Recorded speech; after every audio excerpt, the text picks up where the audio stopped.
Today, I present to you a world where with power and money, you can do anything. But someone who has nothing appears and beats everyone. Beats men, beats women, beats those who hit women too. Let's go. The Valhalla Academy stood among the top 3 hunter institutes in the world. Every year, countless hunters attempted to gain admission, but with a brutal success rate of just 1 in 500, only a handful made it through. Even among those successful candidates, merely 150 students managed to graduate, making the academy's difficulty feel no different from the harshness of real life. On the very first day of class, chaos already filled the training grounds. Groups of candidates fought freely, with no strict rules holding them back. Some stood empty-handed, while others wielded swords. Yet the clashes continued without hesitation. Overseeing this intense scene was the senior combat instructor, Lee Sang-cheol. After some time, a man named Yu Min-jun arrived, intent on observing a candidate from his family who was considered worthy of everyone's attention. That candidate was Yu So-yeon of the Yushin family, one of the 5 most prestigious families in Korea. Anyone who crossed paths with her was swiftly defeated,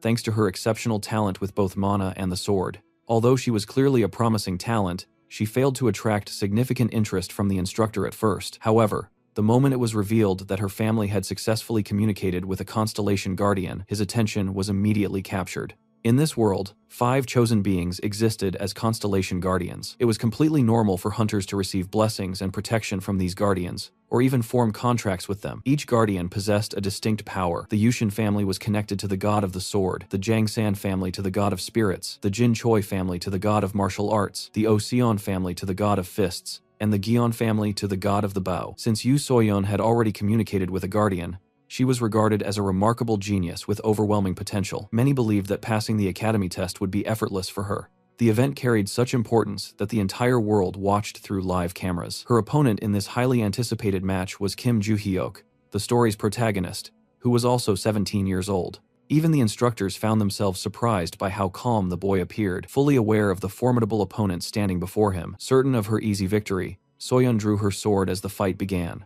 Yet, the boy was nowhere to be seen at first. Without hesitation, she launched her attack. Her swordsmanship was extraordinary, her control over mana flawless, and every strike landed with precise intent. Guys, believe it or not, he just punched her in the chest and won the fight. Our protagonist was even disappointed with the fight. 300 years ago, Kim Joo-hyuk had stood as the strongest man on Earth, a warrior so overwhelmingly powerful that even constellations lined up to become his disciples. He had single-handedly cleared the Tower of Destruction and slain its final boss, saving the world in the process. Yet the collapsing tower dragged him down with it, and claimed his life as well. In the very next moment, he opened his eyes 3 centuries into the future. He accepted the second chance without much complaint, even though his new body was far younger and far weaker than the one he once possessed, because his skills and memories as the martial god remained completely intact. Believing he could simply live more casually this time, he intended to take things slow. But that idea shattered the instant. A system screen appeared before him with a warning that the Tower of Destruction would rise again in 5 years. Regret struck him hard, as he realized he truly should have thrown Barge into the lava when he had the opportunity, and now history itself seemed to be arranging a rematch. With firm determination, he resolved that this time he would destroy the tower so thoroughly that nothing would remain. Another message surfaced and instructed him to retrieve his weapons and memories from the 3rd floor, 5th room to the right, within Valhalla. While the importance of reclaiming his weapons was obvious to him, the mention of memories left him confused, though his immediate priority was simple and clear since he first needed to locate Valhalla. On the 4th day at Valhalla, the top 10 competition began, and an announcement summoned all participants to the arena.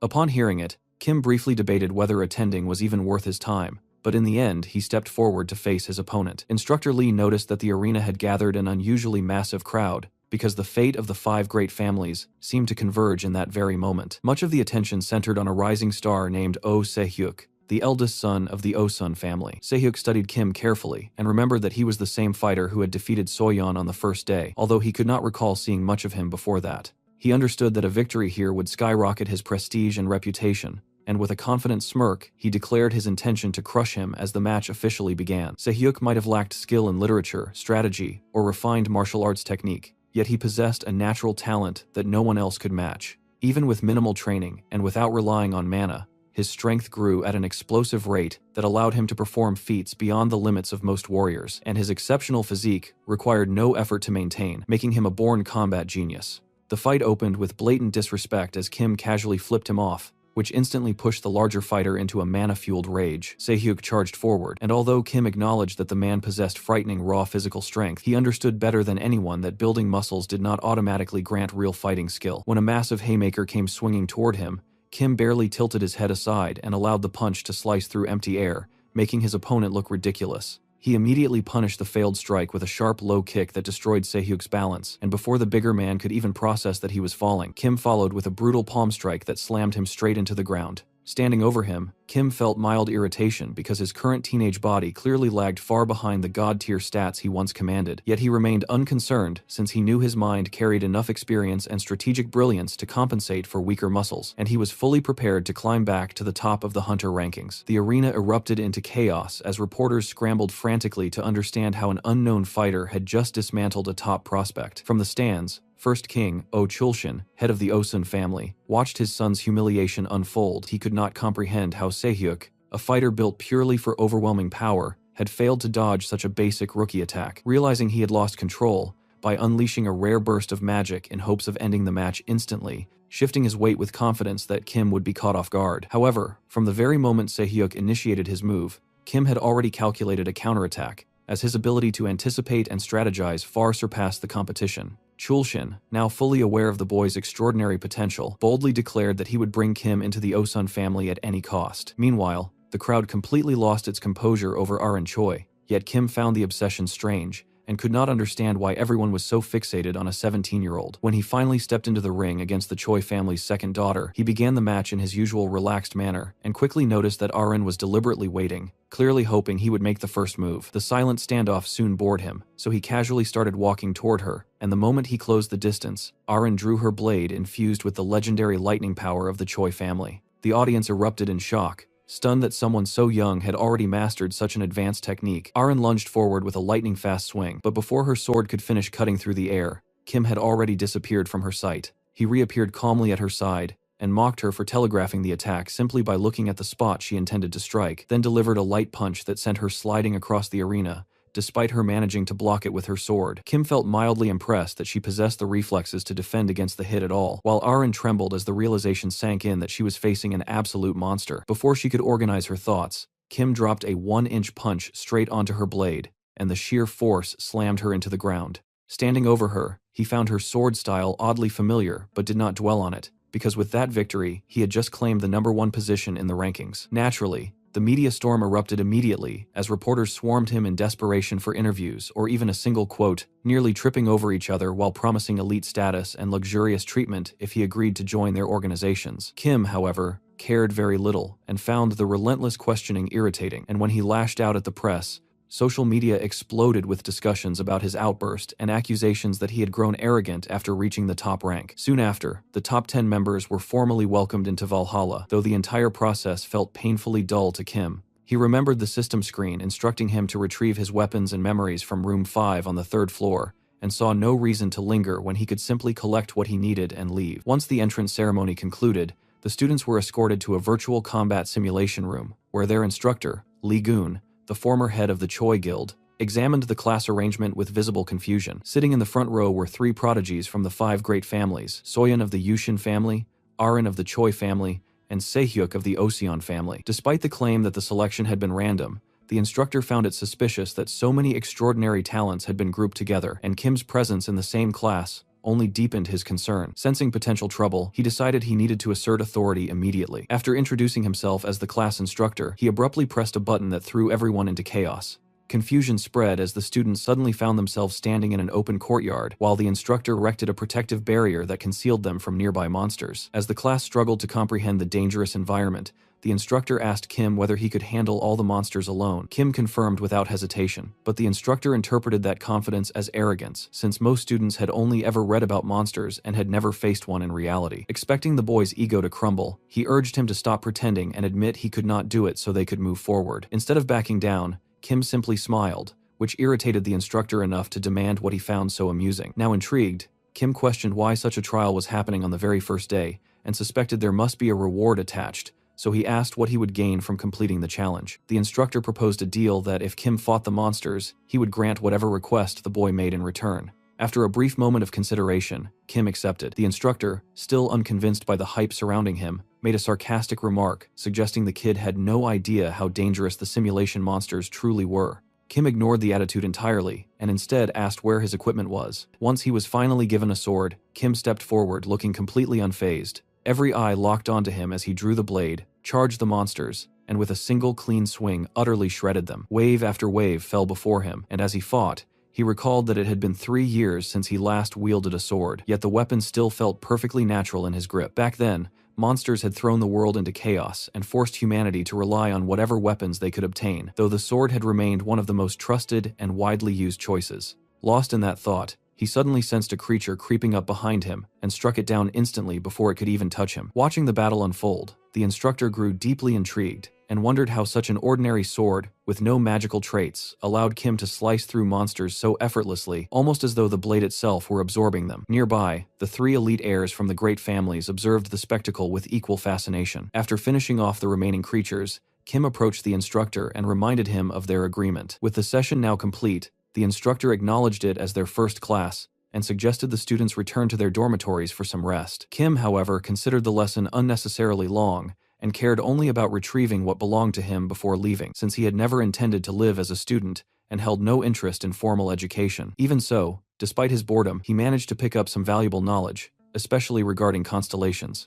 In this world, constellations were far more than distant stars, as they symbolized beings who had attained immense power and ascended to godhood. Many of these entities were connected to hunters and functioned like divine artifacts that granted extraordinary abilities, and within Korea, their importance was especially profound. Valhalla ranked as the 3rd largest academy in the world and housed countless relics associated with these constellations. Kim, however, saw little worth in focusing on swordsmanship or hunting monsters, and believed his time would be better invested in martial arts training because his current body was still weak. While lost in this thought, he sensed someone trailing behind him, and when he turned, he found Aaron standing there. Elsewhere, inside the teacher's office, Lee San, Valhalla's highest-ranking instructor, discussed the young boy with the class instructor and admitted that it was difficult to believe a mere high school student could accomplish such astonishing feats. The instructor revealed that he had deliberately released 120 virtual monsters during the combat simulation, expecting it to pose a serious challenge, yet Kim had eliminated every single one, despite never having faced real monsters before. Their conversation shifted toward Kim's background, and Lee San observed that the boy lacked any obvious exceptional traits, which only made his performance more puzzling.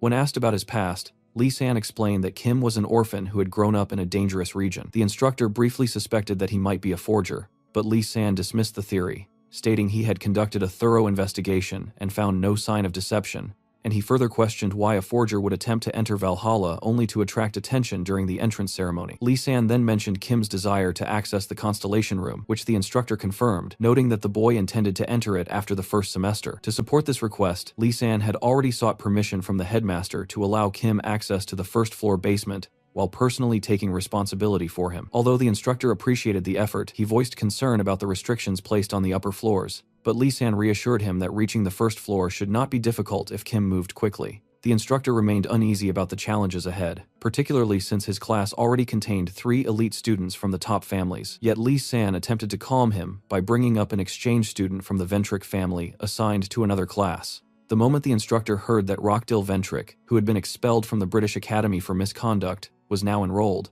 he felt a strange sense of relief, knowing his situation could have been worse. Meanwhile, when Kim turned to identify his follower, he came face to face with Aaron, the Choi family's daughter, who approached him with a request that he teach her swordsmanship. As he turned away, she persisted and repeated the request, but he refused immediately, and when she demanded a reason, he sharply questioned her insistence. Growing frustrated, he made it clear he had no intention of teaching her before walking off. The following day in class, Kim reflected on his ongoing struggle with magic and his inability to properly control mana, realizing that overcoming this weakness was essential for his growth. While absorbed in thought, he noticed someone standing before him. It was Rockdil Ventric, accompanied by his attendant, Yuria de Felix. Kim questioned who they were, and Rockdil, visibly surprised by the boy's ignorance, introduced himself as a member of the powerful Ventric family before bluntly asking whether Kim desired power. In most noble families, branch members fought endlessly for influence against the main lineage, yet the Ventric family operated differently. They possessed the guardian constellation known as the Beak Mask, which granted them distinctive advantages, and instead of relying solely on constellation guardians for protection like other elite families, they had chosen an unconventional path by forming contracts with outsiders, enabling them to select members without internal conflict.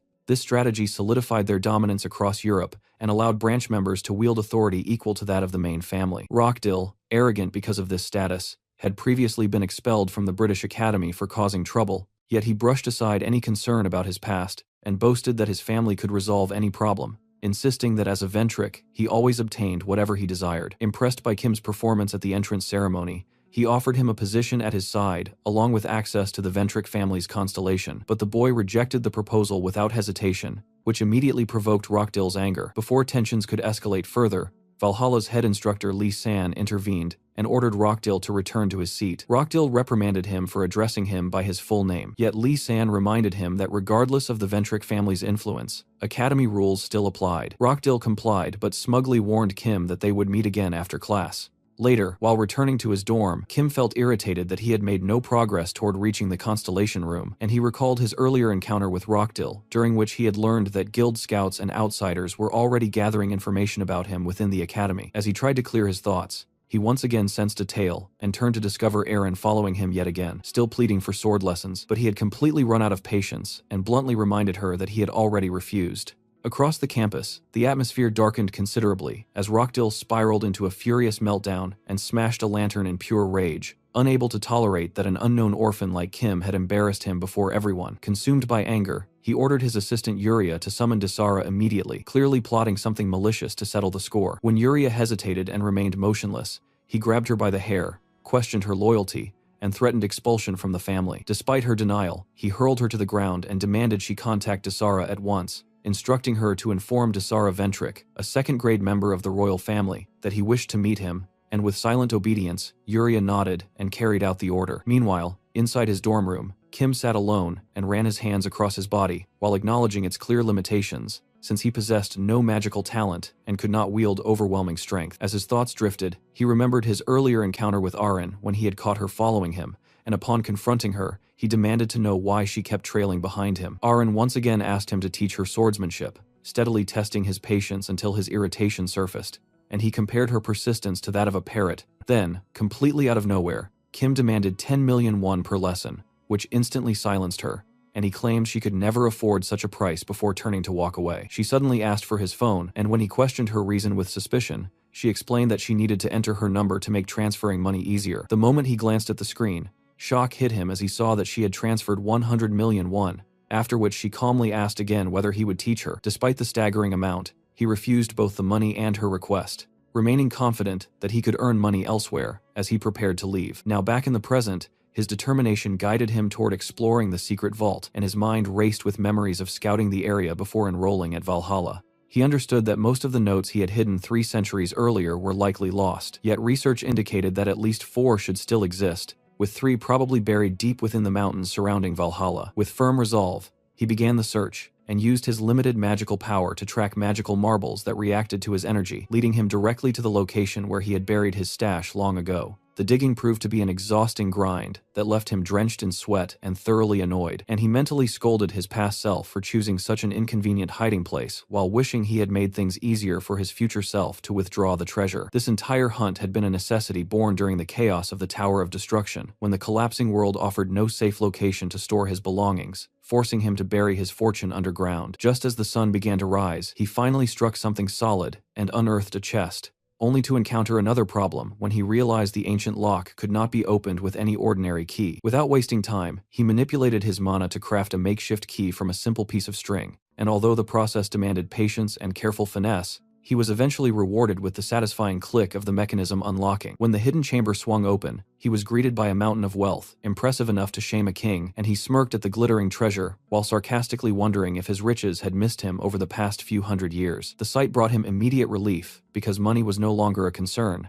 and his attention soon shifted to several storage stones that awakened memories of how he had infused them with magic to safeguard his notes. Recognizing their importance, he decided they would be useful, and the instant he picked one up, a surge of energy pulsed from it, confirming their potency. He briefly considered handling the stones first, but paused when he noticed the difference between the heavy gold bars and the delicate jewelry, prompting him to weigh whether prioritizing the lighter valuables might be the smarter choice. Back at Valhalla Academy, the strain lingering in his muscles from the excavation forced him to pause, and at that moment Aaron approached and sat beside him, once again requesting swordsmanship training. Irritated, He questioned her relentless persistence and reminded her that the Choi lineage already held a powerful reputation in swordsmanship, making it unnecessary for her to seek guidance from him when elite training was readily available. Yet she continued to insist, and his curiosity grew regarding her unwavering determination, leading him to press her for an explanation and ask why she chose him over her own father, a respected figure within the Choi family. Their exchange was abruptly interrupted by the arrival of the instructor, who summoned Kim to the teacher's room, and sensing that something significant was at hand, he asked for the reason.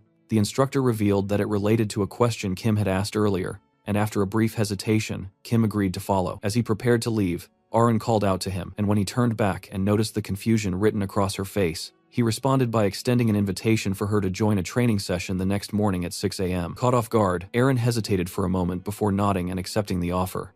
Inside the teacher's room, the instructor immediately got to the point and informed Kim that his request to enter the Constellation Room had been approved, though with a strict limitation that he could only access the basement floor and nothing below it. Curious, Kim asked when he could visit, and the instructor suggested that he could go that very night, which Kim accepted without hesitation and surprised the instructor with his eagerness. When night arrived, the instructor led him to Valhalla Academy's heavily guarded treasure, known as the Constellation Room, and noticing the extreme level of protection, Kim remarked that the defenses there were even stronger than those at the main gate. The instructor explained that the importance of that room was exactly what made Valhalla one of the top 3 academies in the world. While admiring the massive exterior walls, Kim pointed out that they were reinforced with multiple magical protections except for the entrance, and out of curiosity he asked how someone might reach the second floor, while joking that it might require illegal methods. The old instructor clarified that such an act would not make him a criminal but would lead to immediate expulsion, and he also warned him about losing his sanity before even leaving the academy. Confused, Kim asked what he meant,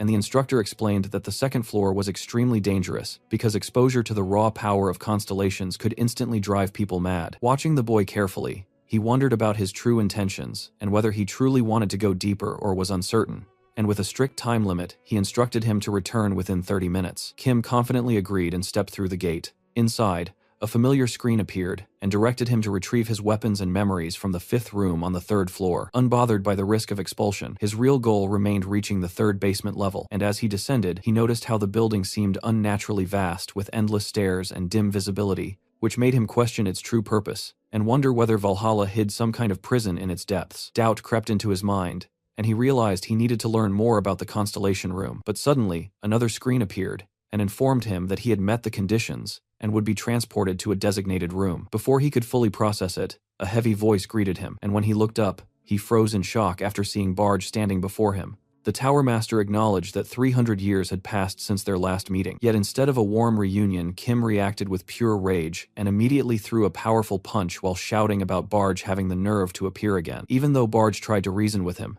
Kim refused to listen and kept attacking non-stop, fueled by anger and resentment while ignoring every attempt to calm him. The Tower Master warned that he would retaliate if this continued, but Kim did not stop, and after one final punch, Barge was knocked down. Even while consumed by fury, Kim muttered that he was not usually a violent person before continuing to slam him anyway, unloading all his frustration and blaming the Tower Master for destroying his future, his wealth, his honor, and the years he had spent training disciples. He only stopped when Barge asked whether he wanted to understand more about where he was. According to the Tower Master, the space existed within a relic, and the Barge before him was only an embodiment, while the real Tower Master had died 3 centuries earlier. This revelation confused Kim and led him to ask whether Barge had always been inside the relic, and Barge excitedly confirmed it, while also revealing that he had become a constellation. That answer only irritated Kim further and made him punch the Tower Master again in frustration. Outside, the instructor continued waiting until he was surprised to see Kim emerge, and when he suspiciously asked if anything strange had happened, Kim denied it, and they went their separate ways. While walking back, however, Kim could not stop thinking about his encounter with Barge. Back at the Constellation Room, Kim wondered whether Barge had been the one sending him notifications, but the Tower Master himself was unsure since he had been trapped in the relic for 300 years. According to Barge, he had also received a notification instructing him to contact the reincarnated Kim to help him regain lost memories, supposedly because of interference from a mysterious individual who had appeared. The Tower Master speculated that this unknown figure might have been responsible for making Kim the owner of the Tower of Destruction, but when Kim asked further about the mysterious person, Barge admitted he did not know because that part of his memory was missing. Kim then remembered his own notification that had told him to find a weapon and recover memories, though parts of the message had been censored and unreadable. Even so, he had never actually lost his memory since he clearly remembered everything that had happened in the tower, and Barge explained that, although he had found the weapon, his memories might still be incomplete. The space they were in contained 4 weapons. Village swords filled with immense power, and Barge himself had become a constellation by using one of those swords as a relic. That revelation enraged Kim so much that he screamed at the top of his lungs. Returning to the present, Kim remained confused about his situation because he had intended to destroy the sword and leave it behind. Yet he now understood that without the weapon he could not complete the quest shown in his notification window. As Kim examined the sword, he suddenly found himself surrounded by a group of second-year seniors known as the school bullies, who called him out and declared it was time for his hazing session. Their leader was Larik, the eldest son of the prestigious Sunrise family. Completely unfazed, Kim mocked him, which enraged the bullies and pushed them to decide they would beat him down. When one of them stepped forward to attack, Kim reacted instantly and delivered a sharp kick that sent the attacker crashing away while screaming in pain. Watching their friend get launched into a wall made the rest nervous, yet Kim calmly held his ground and gripped his weapon with confidence before boldly challenging all of them to attack together. 3 hours earlier, Larik had met with Rockdill, who offered him a reward for beating Kim severely and promised that weapons could be used freely because he would personally deal with the consequences. Though hesitant at first, Larik eventually accepted the offer, and as he left the room, he reminded himself that a first-year student was still a first-year regardless of ranking. This belief came from the school system where second-year students had to enter the Constellation Room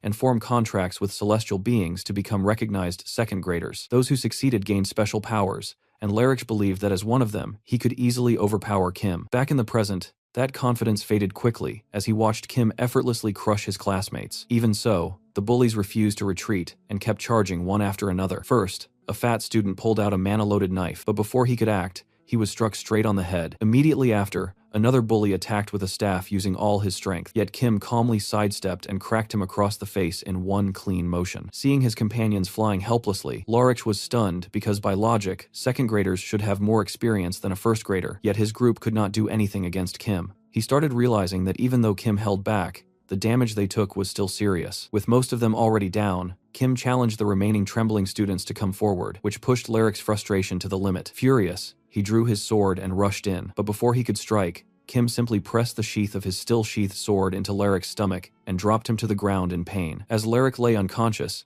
Kim woke him with a slap and demanded to know the reason for the attack. Larich claimed it was just ragging, but Kim saw through the lie and pressed further, sensing something more behind it. Even under pressure, Larich stayed silent, which unexpectedly earned Kim's respect. Turning away, Kim declared he was leaving, but before he could go, Larich warned that once news spread, he could face expulsion. Kim calmly replied that the school would also learn how a group of second graders had been completely defeated by a single first grader, and after delivering a stern warning, he walked away. Meanwhile, Rockdill waited for Larich's call to confirm the job was done, but when the call finally came, he was shocked to hear Larich declaring that he was backing out completely. Larich even warned him to stay away from anything involving Kim, which left Rockdill confused. Just before ending the call, Larich casually suggested reporting Kim to the administration, which instantly caught Rockdill's interest. Hoping to exploit the situation, he asked whether any students were injured enough to use for leverage, and even offered Larich the promised payment again. Larich rejected the offer outright, saying they had lost in an honorable fight and he would not stoop lower. With that,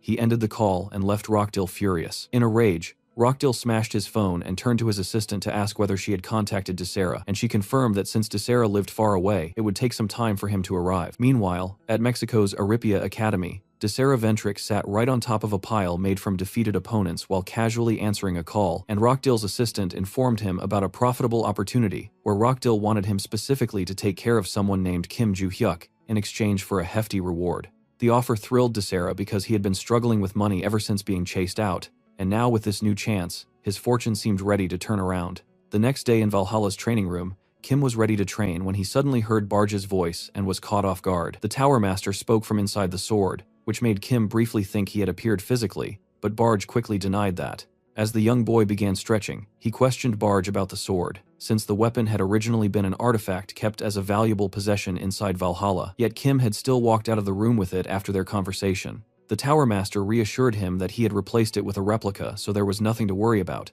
and when Kim asked more, Barge explained that he had gained the ability to create replicas ever since he became conscious. While Kim continued warming up, Aaron arrived fully prepared for the training session he had promised, yet she was confused when Kim revealed they would start with stamina training and told her to stretch immediately. She followed his instructions while Kim understood in his mind that increasing her stamina would also improve her mana control, since the Academy's training system was flawed because students focused on mana before building stamina. Aaron, for example, possessed huge mana reserves, but only the endurance of an ordinary sword-using student. So Kim decided to build her foundation properly by starting real stamina exercises like push-ups, squats, and deadlifts. And as she pushed through exhaustion, she was shocked to learn there was still a 20-kilometer run left.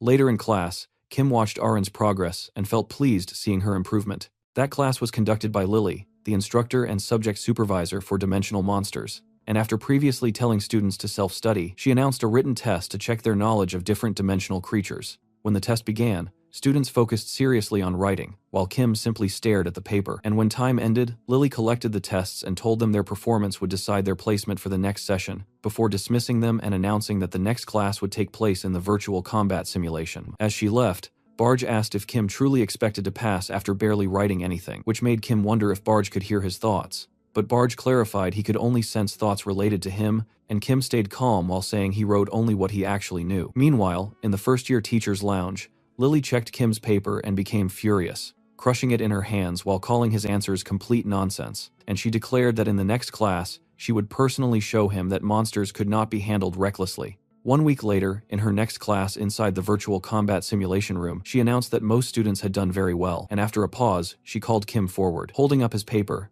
she angrily revealed he scored 0, and pointing to the first question about dealing with rock goblins, she showed his answer of stabbing it in the stomach. Her frustration grew as she flipped through the pages and showed that all his answers were blunt, overly simple, and focused only on killing monsters directly without strategy or context. She explained that rock goblins had B-rank defense, and an ordinary sword should not work, yet Kim still wrote he would use a sword and finish it in one strike. So she placed him in a simulation against a rock goblin, and said if he defeated it using his own method, she would reconsider his score. Kim accepted, and casually walked toward the goblin while Lily watched nervously, unsure of what he would do. And when the goblin lunged, Kim reacted instantly, and drove his sword straight into its stomach, dropping it immediately exactly like his answer had described. The goblin began cracking, and then disappeared completely, leaving the whole class, including Soyeon, shocked that he had done it with no magic, just one clean kill. Embarrassed, the teacher demanded an explanation, knowing that killing a rock goblin with only a sword normally required at least an A-rank contractor, and Kim confidently said he had proven himself. For his next answer, he was placed before a group of jungle goblins known for terrible tempers, and although he saw 3 goblins in front, 5 more were hiding in the darkness, ready to ambush him the moment he made a mistake. Lily believed that even with a sword, the fight would not be easy. Yet in the very next instant, Kim moved, first leaping forward, and cleanly splitting one goblin's head, then without slowing down, driving his blade through another's mouth mid-laugh, and just like that, 3 of them fell in the blink of an eye, leaving Lily completely stunned as she struggled to understand what she had just witnessed. Back in the gym, Kim and Arin were soaked in sweat while forcing themselves to keep running on the treadmill, and after pushing far past her limit, Arin finally collapsed from exhaustion. Seeing this, Kim questioned why she struggled so much with the exercise, and she admitted that she had never really pushed herself hard during training because she could rely on magic by borrowing strength from Constellation members. Kim had already expected that answer, since most students leaned entirely on constellations to carry them, which he considered a dangerous habit, because if they were ever trapped in a dungeon with a magic-restricting spell, or ran out of mana in the middle of a fight, they would be completely helpless. Thinking about that, he asked her if she found these stamina drills useful, and she confirmed that she endured them only because he had promised to teach her swordsmanship in return. Kim found that response strange, but since they needed to head to the academy soon, he decided to end the session. Arin noticed him adding more weight to his bench press and felt shocked, yet at his insistence she left the gym while he prepared for another set. As Kim got ready, Barge pointed out that Arin had never complained once while keeping up with his training, and questioned why he was helping her, and Kim explained that it was simply because she kept insisting. Barge then expressed surprise that Arin had been able to sense the strength of his sword just by watching him in class, and while thinking about this, Kim noticed Sehyuk bench pressing nearby and finishing his set. When Kim asked about it, Sehyuk said he had always trained hard there before casually walking away. Watching him leave, Kim realized that Sehyuk's martial bones allowed him to push his body to extremes, and he considered Sehyuk smarter than those who relied only on magic for training. Still, he remained confused about what constellations truly did, and Barge, even though he was a constellation himself, admitted he did not really know because he had spent 300 years in isolation and never fully understood their role. However, Barge suggested that if Kim completed the next quest listed in his system tab, they might finally learn more about constellations. Curious, Kim checked the notification and saw that he needed to go to Valhalla's Eye of the Great Forest at Madagaya House and bring the Heaven Sword with him. He remembered hearing about that location during class, but since he still had lessons to attend, he decided to stay quiet and careful for now. Barge asked about the reputation Kim was gaining after beating up bullies, but Kim replied that if he had not acted, he would have been the one lying there with a cracked head. Knowing he could not leave until he cleared the quest, Kim realized completing it might reveal the secrets behind his reincarnation. In London, at the house of Ventric Mansion, the clan's vice house owner Adelia questioned her men about recent matters, and one reported that a labyrinth had been handled and asked permission to recruit a survivor from the ruined Roberts clan along with another A-rank contractor. She approved, but ordered that their abilities be tested first before sending them to her. As she was about to dismiss him, the man added that Rockdill had called Disera to South Korea, and hearing that name instantly angered Adelia because Disera Ventric was infamous as the family's problem child. Since childhood, he had abused the family name to escape punishment for terrible behavior, showing violent tendencies early and even killing fellow students over trivial arguments. And by the time he turned 20, the family had cut him off completely. Adelia knew Disera was dangerous, but still could not understand why Rockdill wanted to meet him. So she ordered her men to watch Disera closely and send a clear warning to Rockdill that if he was caught doing anything suspicious, he would also be removed from the family. After the man left, Adelia remained alone and furious at her brother for using their family's power so recklessly. And as those thoughts circled in her mind, she looked toward a mysterious door marked with the words, "All for One," believing it belonged only to her. Lost in that belief, she turned to the portrait behind her, showing a figure wearing a beak-like mask, addressed it as her guardian constellation, and quietly sought reassurance while remaining convinced she was on the correct path. Inside the Valhalla classroom, the instructor was explaining about criminals who abused constellation power for wicked purposes, and among those dangerous people, the most notorious group was known as One God. While the lesson kept moving forward, Kim drifted away into his own thoughts and started thinking deeply about his own body and about what kind of potential it really had. He wondered if he also had the talent to control mana while at the same time building a strong and powerful physique, and the thought itself felt very strange to him. When he first attempted chi circulation inside this new body, he had barely managed to finish because of serious mana issues, and his body had been so weak that even basic shoveling work had left him soaked in sweat. He briefly wondered if something had happened to this body long ago, but he quickly pushed that idea aside because there was no point stressing about it now, since this was his body anyway. While he was still lost in those thoughts, Soyeon quietly passed him a small note from her desk, and the note simply said, "Hey," and that small action made him feel nervous. In the next class, the instructor announced that students were allowed to leave the academy grounds for 1 full week, and this was exactly what Kim had been waiting for all along. Without wasting a second, he filled out a leave application and casually wrote, "Going for a walk," as the reason. As he walked forward to submit the form, he heard Soyeon calling him from behind, and when he turned and noticed her hesitation, he immediately confronted her about why she had not replied to the note he had written back earlier. She lowered her head silently, but Kim pushed her again because he needed to hurry and submit the form. She began stuttering as if she wanted to say something important, and that hesitation made Kim even more irritated, and in his frustration he snapped and called her a freak. The insult hurt her feelings, and also made her angry, yet she still struggled to speak properly, and after forcing herself she finally tried to ask how he had managed to kill that rock goblin in the simulation, although her pride made it hard for her to say the question out loud. Just when she gathered courage, Miss Lily suddenly stepped in and asked the same question herself, shocking Kim, because only a few days earlier she could not stand him after he had bluntly rejected her arguments in class. Now she interrupted their conversation and admitted that she was impressed, explaining that she had known only one way to kill monsters, but his method showed her there were other creative ways too. And fascinated by that idea, she offered Kim a position as her assistant. Kim rejected her immediately and said he was busy submitting his leave application, and even when she insisted again, he stood firm and refused once more. Hearing their conversation, Soyeon hesitated and decided it was not the right moment to talk anymore. The next day, Kim headed toward the infamous market. The night before going there, he had been sitting in his room scrolling through his phone while Barge asked what he was searching for, and Kim explained that he was trying to find the location of a place he planned to visit because he needed somewhere to sell the treasure he had discovered in the vault. While searching online, he quickly found the market he had in mind, which was a special marketplace that allowed people from all over the world to trade freely after paying an entry fee. It was often called a black market because even criminals and shady individuals were allowed to trade there. Normally, creating a market like that would be impossible, but this one operated under the protection of a guardian constellation called the Hidden Ruler. And because of that protection, even high-ranking people used it openly, while governments ignored it. Kim found an online guide explaining how to gain entry, which said to leave a reservation comment in order to receive a nearby entry location, and when he scrolled down, he found a link. Just as he was about to click it, a message from Aaron appeared, saying she could not attend training the next day because she had to go out. Kim did not mind because he also had plans to go out, and after they exchanged goodbyes while Aaron spammed him with cute rabbit emojis that annoyed him, he ignored the spam and clicked the link, which gave him the exact location he needed. Back in the present, Kim moved toward the place shown in the link, which was an old cafe marked as his destination. He quickly spotted the building, entered while following the instructions, turned a corner inside just as told, reached a door, and stepped through it into another hidden world that turned out to be the market itself. Inside, he saw apartments, shops, and an unusual purple sky hanging overhead, and that strange sky gave him a weird feeling, because it reminded him of a night sky he had seen 300 years earlier. As he looked around, trying to understand the place, a man greeted him and asked if it was his first time in the market, and Kim noticed the leather jacket exactly as the guide had described, realizing this was the entrance fee collector. According to the rules, he had to pay 2 million won, so he paid and confirmed he was new, and when the man asked if he understood how the market worked,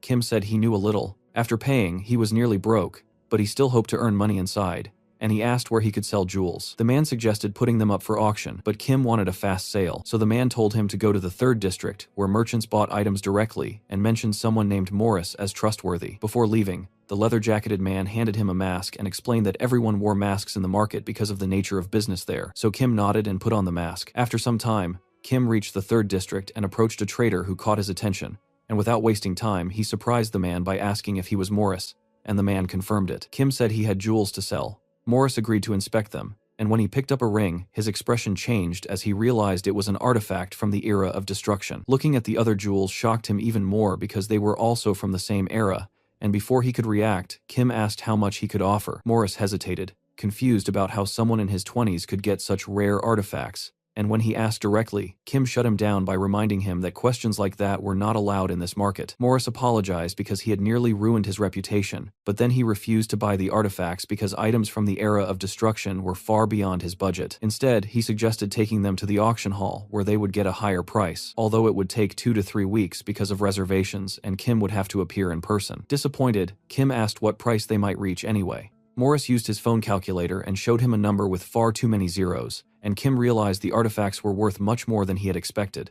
Feeling desperate, he asked how much Morris himself was missing to buy them, and Morris said he would not even have a fourth of their cost even if he sold everything he owned, yet Kim still offered to sell them at that price, which left Morris completely shocked. Artifacts from the era of destruction were already sold for very high prices simply because of how ancient they were, but there was another reason that made them even more valuable. After that terrible era ended, constellations began appearing in the world, and many of those constellations reacted very strongly to relics from that time. There were even cases where completely powerless people managed to form contracts with S-ranked constellations because of artifacts like these. While inspecting the ring carefully, Morris noticed that it still carried lingering mana from that chaotic age, and all the known signs were there, clear proof that the item was genuine. The fact that he was getting 8 such artifacts for such a small price left him completely stunned. He paid Kim, started placing the rings into a bag, and prepared to end the deal for the day, but just as he finished, he froze when he saw a tall masked figure silently standing right in front of him. Meanwhile, Kim was already outside the market, breathing a long sigh of relief that he had gotten out safely. He went back to the same old cafe he had entered earlier, but this time, the important news was that his money problem was finally solved. Just one glance at his bank balance was enough to make him smile,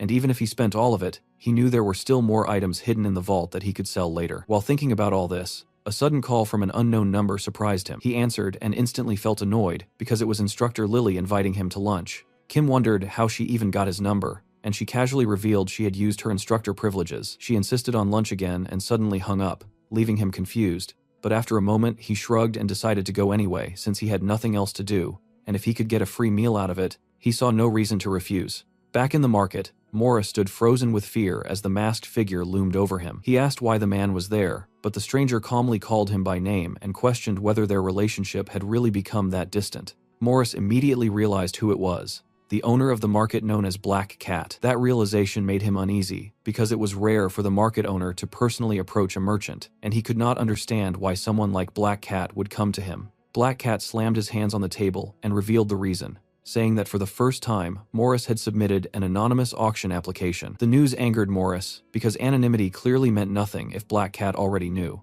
But the market owner explained that he was not the true owner of the market, because his constellation was, and since he served that constellation directly, he could access any information the master considered necessary. After that explanation, Black Cat demanded to see the items Morris planned to auction. Still irritated, Morris agreed, though it felt strange, because even if the artifact was from the era of destruction, it was unusual for Black Cat to show such personal interest. Morris took out the bag, and as Black Cat checked the contents, his expression changed immediately. The rings caught his attention at once, and he muttered that these pieces would sell for an enormous price. Morris felt confused by the reaction, but before he could react, a notification window from the constellation system began flashing before Black Cat. It reported that a constellation from the opposing side was visibly startled, and that single detail made Black Cat freeze because it meant that Constellation desperately wanted the ring. Inside a comfortable restaurant within Valhalla, Kim and Lily sat across from each other at a table filled with many dishes. Lily twirled pasta on her fork, tasted it, and smiled while praising how delicious it was. But Kim stayed silent and looked away, not touching his food. Lily noticed his distance and asked why he was not eating, and he finally responded by wondering why a place like this even existed inside Valhalla. Lily explained that besides the cafeteria, there were special restaurants meant for faculty members as well. Kim showed little interest and simply asked the real reason she had invited him there. As he finally began eating, Lily revealed her true purpose and said she wanted him to become her assistant. Kim refused quickly, but Lily told him to think about it before answering so coldly, and she listed the benefits, including a scholarship, a chance to co-write a thesis with her, and prestige from becoming known in monster research. She added promises of more access to the outside world, future opportunities, and recognition. Yet Kim remained unmoved because none of it mattered to him. He was focused on something else, finding the Eye of the Great Forest, an artifact linked to his academic evaluation, and his priorities were elsewhere. Even when Lily hinted about sensitive information like details about Choi Arin and his possible expulsion, Kim stayed indifferent, stood up, and said he had heard nothing useful and would leave. Lily grew frustrated and said that since she had shared information, he should share something back, but Kim said he never asked for it. Then he casually questioned her teaching style, asking why someone childish in personal matters was strict in class. Lily answered seriously that her strictness came from responsibility, because in monster hunting, students' lives depended on proper training, and even small mistakes could be fatal. Kim seemed to understand and gave a small smile, then walked toward the exit. As he left, Lily asked him to repay her for the information, but Kim put his hands in his pockets and walked away, saying he owed her nothing. At the grand estate of the Choi Jin family, the patriarch Choi Jin Zok, known both as the guildmaster of the True History Guild and the head of the Choi Jin clan, sat at a table with two younger members of the family. Across from him were his eldest son, Choi Jin Jian,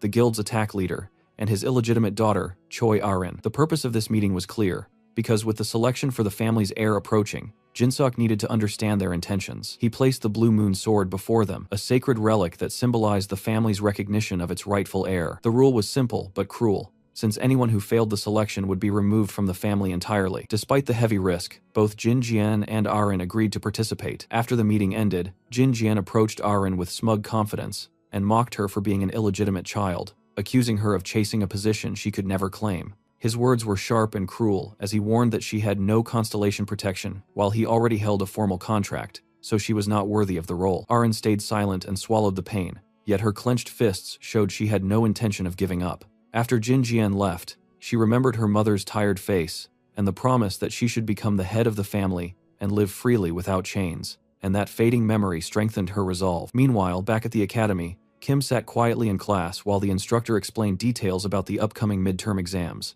Barge worried about how unprepared Kim seemed, and was surprised that he did not even know the exams were close. Kim admitted he had not paid attention in class, and that mistake was catching up to him. The instructor reminded everyone that midterms in Valhalla were extremely important for anyone hoping to survive and succeed there. The class listened carefully while he explained the importance of both midterms and finals, and he warned that the student with the lowest score would be expelled. With that harsh reminder, he told them to do their best. Kim listened silently but knew in his mind that the written exam mattered more than the practical one. As his thoughts wandered, he wondered how he had even reached this point when his original goal had been reaching the Great Forest. He noticed Barge standing with hands clasped and asked if the Tower Master had ever attended classes, and Barge confirmed it while still seeming unsure. Kim casually said Barge would write the test for him, which shocked the Tower Master and made him uncomfortable because he thought it was unfair, but Kim insisted he would still get help. After class ended, the instructor wished everyone luck, and students began packing their things. Kim was about to leave when Arin approached and asked if they would train today, and he asked why she was asking.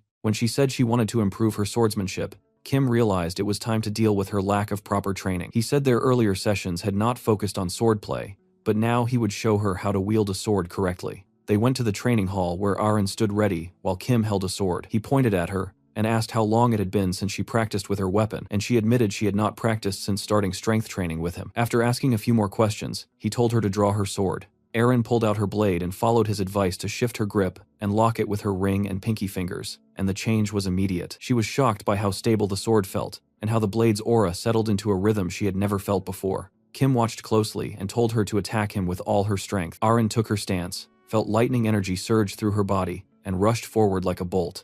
Kim blocked easily and praised her sudden speed. The lesson continued as Kim told her to stop being sloppy with the mana flow in her legs, Arin reset and attacked faster, but Kim dodged smoothly and tapped her back, telling her to focus on body rotation. Her sword hand began shaking from intensity, yet she stayed hooked on his advice and refused to stop. They clashed again and sparks flew as their blades collided. Even as Arin improved mid-fight, Kim still blocked calmly. The longer they fought, the more tired she became, yet she grew sharper with every exchange. She was exhausted but realized his simple advice was like a cheat code for her sword skills. After an hour, the session ended, and Kim noticed the time. Arin collapsed on the floor, breathing hard and shaking from exhaustion. Kim calmly set his sword down and moved toward the booth while she lay there recovering. As she rested, Arin thought about how much her swordsmanship had improved since the entrance ceremony. She knew she had become stronger, though she still could not match Kim.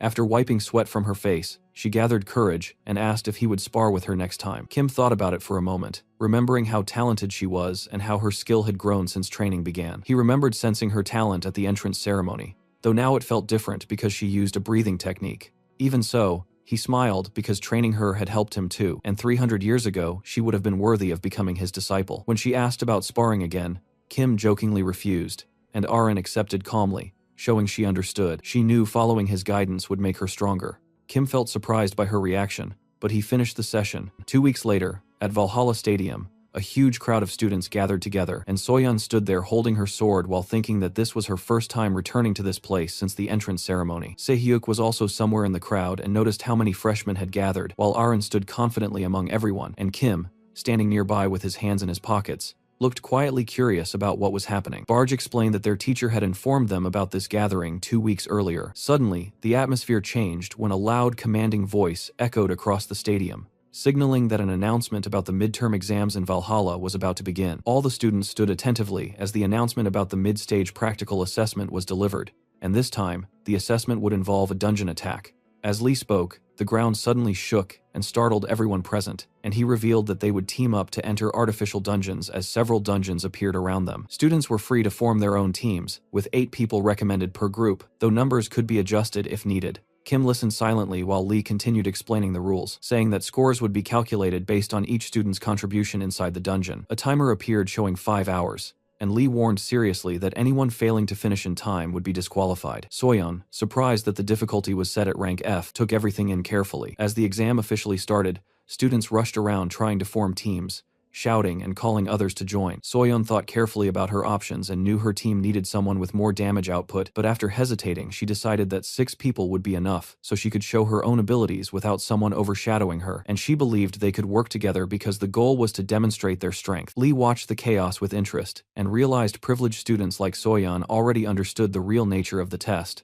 while others struggled and formed teams of 8 or even 20. He also expected mismatched teams to create internal conflicts, which was common in exams like this. As the dungeon attack assessment began, Lee told another instructor that in about 30 minutes, everyone would be inside the dungeon, and advised him to prepare and start counting points. Kim stood quietly on the field watching students scatter into groups and enter the dungeon, and he wondered if those who entered first had already started earning points. Arin also stayed behind while observing others. Kim approached her and asked what she planned to do since almost everyone else had already entered. She replied that she would follow his training instructions. Kim, slightly confused, realized she was trying to follow what he had taught earlier, and he told her he was going into the dungeon alone and suggested she do the same. The girl stayed firm and watched Kim walk toward the dungeon entrance. Some students saw her standing alone and asked if she was Choi Arin, inviting her to join their team to complete their group of 8, but she refused and said she would go in alone. When one student warned she would be disqualified, Arin calmly replied that Kim had said it would not be difficult, then entered the dungeon and slammed the door behind her, shocking everyone. Meanwhile, the stadium was now empty, and the observation room was filled with teachers and staff watching screens showing student progress. As students fought monsters, scores began appearing on the displays. Youngkyung earned 2 points. Bae, a girl clutching her backpack in fear, earned 3. Yun, looking confident, scored 1. Lee watched carefully, while another instructor quietly said everything was going as expected. The calculations were strict but accurate. Lee, once known as a clear master during his soldier days and someone who had achieved a dungeon clearing rate of 99%, watched with a critical eye. The instructor noted that Lee's experience made him the best judge for dungeon attacks, explaining how he could assign points precisely. Lee's sharp gaze followed every student, especially noble family heirs. He was especially impressed with Soyeon, who led her team with excellent strategy, ordering frontline fighters to hold position while others attacked from the sides. When a troll smashed into their formation, a shield user blocked the blow and created an opening. Ranged teammates fired arrows from behind, one arrow striking the monster, and Soyeon rushed forward herself and cut the distracted troll down in one clean, decisive strike. The monster collapsed into particles, and Lee watched in quiet amazement at how smoothly she cleared the dungeon,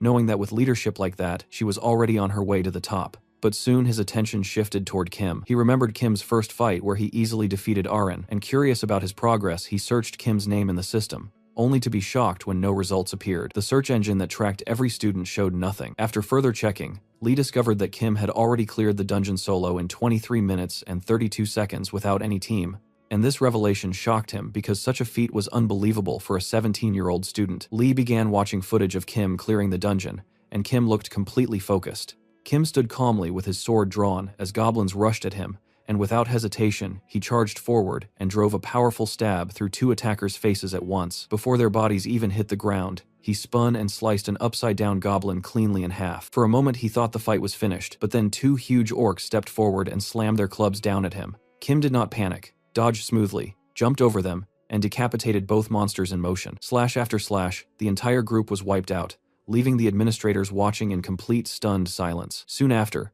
Kim came face to face with a massive armored orc. According to Lee, this creature had been specially created for the midterm exam and upgraded to match the strength of a full party of 8 people. The monster immediately swung its weapon toward Kim, but once again, it hardly mattered. With one smooth and effortless motion, Kim swung his sword and cut off the construct's head on the spot. As the armored orc collapsed, Lee could no longer even pretend to be surprised. Kim had not simply cleared the dungeon, he had completely steamrolled it. At that point, first place in the midterms was practically guaranteed for him. As other students who struggled through the dungeon slowly began coming out one by one, Kim stood there calmly, with his hands in his pockets, looking completely confident. After the midterms ended, the instructor reviewed the results and confirmed that Kim had secured first place, followed by Aren, Soon, and the others. Deep in thought, the instructor walked over to Lee while holding the results tablet in his hand because the unexpected outcome had left both of them stunned. The instructor watched as Kim locked in the #1 rank while Lee stood there clearly impressed. Honestly, Lee had not expected the boy to dominate this hard,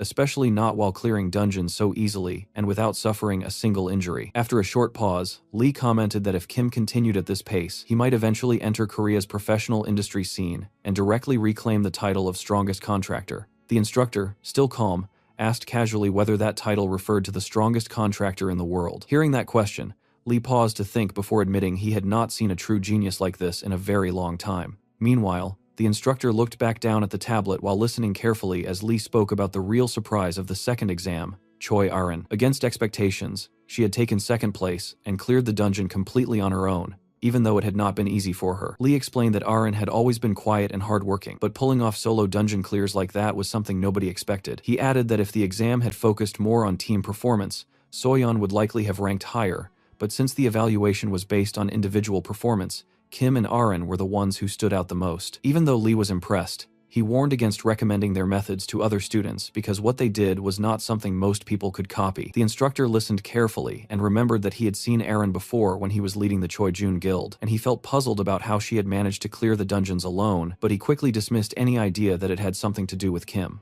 Feeling mentally tired, the instructor closed his eyes for a moment because he could not make sense of everything that had happened. The following day, many students gathered in front of the blackboard, waiting impatiently for the results to be announced. When the results were finally posted, Kim and Aren's names were clearly displayed at the very top. Rockdill, who had placed 8th, looked visibly upset, turned toward Yuria, and asked if Tessera had already arrived in Korea. When Yuria confirmed that he had, the troubled young master immediately ordered her to contact him at once. They left quickly, and were soon transported to Seoul, where they entered a large building. A butler greeted them politely, and someone inside raised a hand to get Rockdill's attention while calling him brother. It was Tessera sitting at a table in a white suit, wearing several rings. Rockdill sat down across from him, while Yuria stood quietly at his side as they began their meal. Tessera ate greedily, while Rockdill stayed silent and watched him. Tessera asked who Kim was, and Rockdill dismissed him casually, as nothing more than a brainless freshman. Rockdill went on to explain that the boy had disappointed him because of his low background, and that he wanted Tessera to deal with him. Tessera narrowed his eyes and asked whether he had permission to kill Kim, and Rockdill smiled and said the decision was up to him. Tessera stood up and remarked that this situation was different from before, and that preparations would be needed. He then pointed at Yuria and explained that a previous conflict with the palace family caused by her had led to a serious fight. Yuria, clearly shaken, lowered her head. Tessera added that rumors from the palace family had spread too far, making it difficult to kill anyone connected to Valhalla. Rockdill, still calm, assured him that preparations would be made to handle the matter. Desera smiled in satisfaction and asked for a good reward once the job was done. 1 week later, Kim was walking down a corridor while holding a written statement. He was talking with Barge, who casually asked if the paper was for another leave request. Kim confirmed that it was, even though he had not gone out much recently. Barge mentioned that he had heard passing the exam gave students an extra exit permit, and Kim agreed. Kim explained that he could not let this chance go to waste because he needed to find his notes, and Barge, looking ahead, asked where exactly he was planning to go. The scene shifted to a wooded area in Suwon, where Kim, wearing a hood and holding his phone, checked the location and confirmed he had reached the correct place. While he scanned the quiet area, someone suddenly called out to him, and Kim looked up to see Desera standing in front of him with a malicious smile on his face. It was evening, and a full moon hung above a tall building in the 7th area of the market. At the same time, Black Cat stood beside a window deep in thought, and after a short pause, a system message appeared in front of him asking about the arrival of the ring. He calmly replied that it was already on its way and would go through the usual process, but as the message continued, it became frantic and repetitive as if the sender was desperate. Watching the looping message, Black Cat started thinking about his past research on artifacts from the era of destruction, and he realized he had never seen such a reaction before. His attention moved to a glowing object resting on the table, and when he stepped closer, he noticed blue particles drifting from it. It was the ring, and seeing it filled Black Cat with relief, because now he could hand it over to his superior and silence them. He picked up the ring box, and the ring inside radiated mana. Holding it in his hand, he thought about its meaning before calling out to the constellation, yet he was surprised when the system message kept repeating again in a frantic loop, as if the ring's arrival was extremely urgent. Back in the woods, Kim stood facing Desera, who asked if Kim really wanted to know who he was. After a short pause, Kim guessed that Desera wanted something from him, and Desera confirmed it, asking why else he would come all the way to find him on such a remote mountain. Kim calmly guessed that Desera wanted to get rid of him, and Desera smiled at his sharp instincts. Kim threw down his bag and removed his hood, saying he had already seen through Desera's plan a few days earlier. Desera's face tightened in irritation as he stretched his hands and called Kim a fool, muttering that someone ranked first in Valhalla should not be so stupid. He swung a heavy punch, but Kim easily dodged by tilting his body, and the force of the missed blow cracked a nearby tree. Desera kept smiling, and admitted that if Kim had not dodged, he would have been finished. Kim grinned, and casually said the punch was too slow, then judged the situation and realized Desera's strength was comparable to Sehyuk's, maybe even higher, which was too dangerous for his fragile body to handle directly. Kim decided on a simple plan and turned to run. Desera, confused at first, smiled and said that running was smart for someone in his position because staying would mean defeat. He moved to stop him, but Kim suddenly halted, turned around, waved his hand mockingly, and closed the distance instantly. Before Desera could react, Kim landed a powerful punch that sent him flying several meters away. As Desera lay on the ground, Kim stood over him smiling and lifted his leg for a finishing strike, but Desera rolled away just in time. Kim calmly commented on his luck and repeated words Desera once said to him. Desera stood up angrily, touching his bruised face and questioning Kim's strength, and Kim smiled and hinted that Desera should remember his rank in Valhalla. With his face bruised, Desera remembered his childhood in the Ventric family home, where he had been raised only to increase his family's status. From a young age, he showed talent for elixirs, drinking different mixtures that greatly increased his strength, and by 16, he was stronger than most adults. His parents wanted to use him for their own ambitions, but Desera hated being controlled, and he eventually turned on them and beat them to death without mercy. Standing over their bodies with a clenched fist and cruel smile, he showed he did not care about family approval anymore, and his overwhelming strength let him cut ties without regret. Thinking about his life, Desera remembered being expelled by a woman who claimed to be head of the family, yet he did not care. In a world where money solved problems, he grew bolder after escaping family control. He remembered meeting Rockdill, who offered him money, but his interest in Kim was far greater. Desera had watched Kim's rise in Valhalla and his reputation as a madman who kicked out guild scouts, and he became curious about having fun with him. Yet when he faced Kim, he was confused and beaten. Kim stood calmly, with his hands in his pockets, ignoring Desera's questions about what drugs he used to become strong. Kim laughed and rejected the idea that he relied on elixirs, mocking Desera for thinking so little of him. Realizing that Kim's strength came from pure training, Desera was shocked. Kim confidently said his strength came from his own effort, not magic substances. He joked about comparing Desera's strength to Sehyuk's, which angered Desera so much that he drew his sword and summoned a dark purple blade filled with evil magic. Kim studied the weapon carefully and understood its power. Desera, growing confident, said his strength was rising, but before he could attack, Kim was already in front of him. Kim kicked him in the face and sent him flying, then mocked him for talking too much before fighting. Desera hit a tree, and Kim rushed forward again, striking so hard that the tree shattered and Desera fell unconscious. Kim grabbed him by the hair, lifted his head, and mocked him, saying someone who drank elixirs would not die easily. He said he would spare him if Desera only wanted to hurt him, but since Desera wanted to kill him, he could not let him go. As Kim prepared another punch, then struck again while Desera screamed for him to stop. Back at the Valhalla dormitory, Rockdill sat in his room thinking Desera should have finished Kim already because of his temper. He assumed Kim was dead and felt relieved it did not happen on academy grounds. His phone vibrated, and when he answered, he heard silence. He tried again and heard Desera's painful groans and realized something was wrong. Rockdill was shocked when Kim's voice mocked him and said that if Desera died, he would burn incense for him. Rockdill hung up immediately, shocking Kim, who was annoyed. He hung up and then looked at the beaten Desera and wondered what to do next.